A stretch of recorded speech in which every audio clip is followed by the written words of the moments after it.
Well, it's that time of the year when there's really nothing to talk about in sports unless you got some big-time free agents as of right now in the NBA.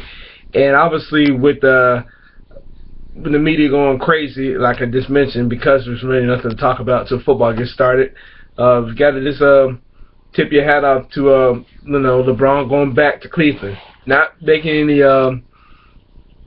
taking any attention or bringing any attention to, I say, to himself. Just going and just doing it and just getting out of the way. For what he did in Miami, mission accomplished. I mean, what more can you say? The man went to help out a team that went 4 straight NBA finals. Now, how many years are we going to see that done with a particular franchise in today's era? Don't know.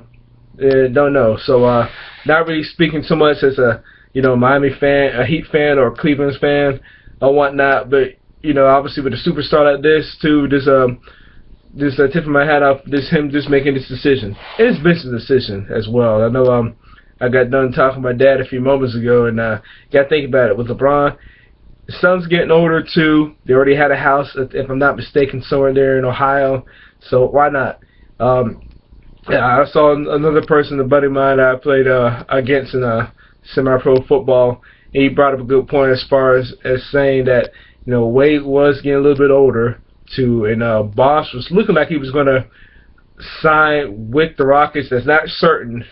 But I know they say he was waiting. But, it's just time for him just to go and move on. Miami was trying to show signs of getting older for this offseason, but we'll have to wait and find out. So I'm not too certain about that. So with LeBron, okay, let's see what he has. I don't know that much as far as what he has up there in Cleveland. Obviously, the number 1 pick, Wiggins. That was a great pick, but I think with that whole class this past year that was just drafted, I think it's going to take a couple years for him to develop. I'm not talking just about Andrew Wiggins. I'm talking about really that whole class, because it was a solid class coming into the draft too. But it might take him a couple years. So LeBron, it can up it a little bit as well.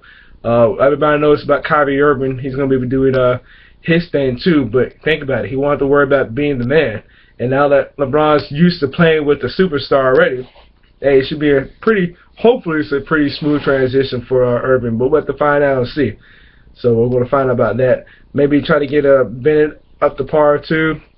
I wasn't able to see what he did this past season, so like I said, we're going to find out and see what's going to happen. So again, not bad move for LeBron. Again, people might hate it or like it either way, but it's a business decision. It's a straight business. So it's nothing personal. Mission accomplished. He got 2 rings down there in Miami. So now you can obviously just sit there and look at Dan Gilbert like, okay, what else you got to say now? I'm not saying that he might win or he might not win. Don't know. I don't know. But, hey, it's a business decision. So, hey, let him just go on with it. So if anybody else thinks so, has any other opinions too, hey, comment it below too. Whether you're thinking, yay or nay. But, again, business decision. We're not in his shoes, LeBron's shoes, so we don't know. But it'll move on. So just wanted to bring that up, and I'll talk to you guys later.